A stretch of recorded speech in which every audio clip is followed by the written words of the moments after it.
Hello viewers, International Concerns with MK welcomes all of you again. So today we will going to discuss all about the bribe to Bhutanese Prime Minister, why China is encroaching the lands of Bhutan and why it is important to India.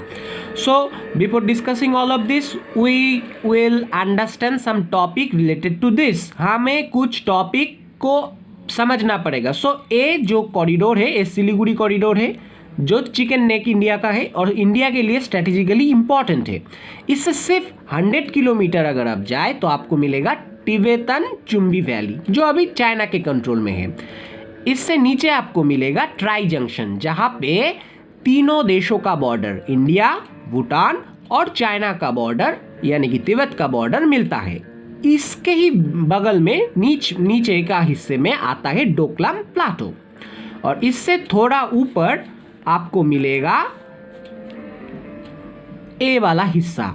A basically आमुचू है जो तिब्बत पे तो Machu है, भूटान पे आमुचू है और India पे as a Torsa river flow करता है और बाद में जलढका रिवर के साथ मिलके ब्रह्मपुत्र रिवर के एक ट्रिब्यूटरी के तौर पे बांग्लादेश पे चला जाता है.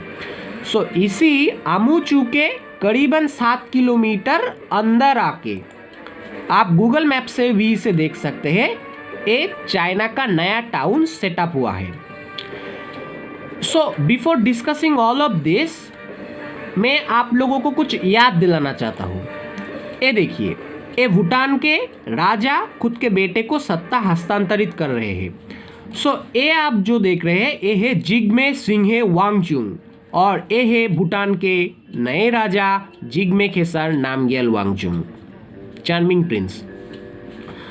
सो जिग्मे सिंघे वांगचुक ने अपने देश से जो नेपाली लोग थे जो अपने राइट्स के बारे में बोल रहे थे उन्हें निकाल दिया था. सो उन लोग रिफ्यूजी बन गए थे.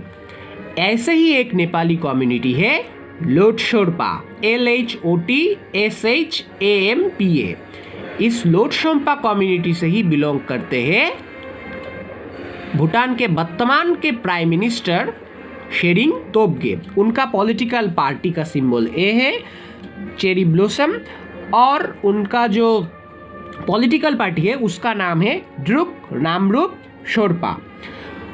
सो आपको ये नेपाली रिफ्यूजी और भूटान के करंट प्राइम मिनिस्टर का जो रिलेशन है इस बारे में थोड़ा बहुत तो आइडिया हो ही गया होगा. So before discussing please like share and subscribe my channel, then I will be happy. So Bhutan OBOR one belt one road initiative पे नहीं आने वाला एक कंट्री था क्योंकि भूटान का फॉरेन पॉलिसी बहुत हद तक इंडिया डोमिनेटेड होता था. सो डोकलाम क्राइसिस के बाद 2019 पे जब भूटान के prime minister UN general assembly पे गए 2019 यानी कि पिछले साल, तब नेपालिस्ट माओइस्ट लीडर्स जो UN डेलीगेशन पे गए थे उन लोगों ने चाइना और लोटे शेरिंग के बीच पे एक ब्रिज का काम किया.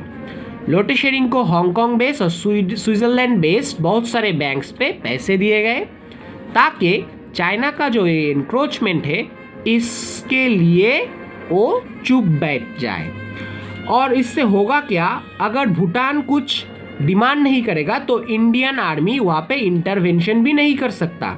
और ये वाला हिस्सा जो है ये इंडिया का जो बिन्नागुड़ी आर्मी कैंप है इसके ठीक ऊपर सिर्फ 60 किलोमीटर दूर है. 60 kilometre 60 kilometres only.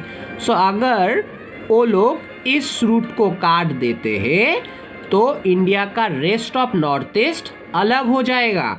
It is another biggest issue for Indian security.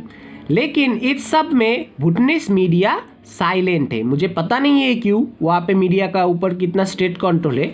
मुझे ये सब इंफॉर्मेशन लोकल भूटानीज फ्रेंड्स से मिला और मैं अबाक रह गया कि एक लीडर अपना ब्राइब के लिए कैसे अपना देश को बेच रहा है. सो अगर आप भूटान से हैं so please be united against this type of leader. Have a great day. Thank you for watching. Please subscribe.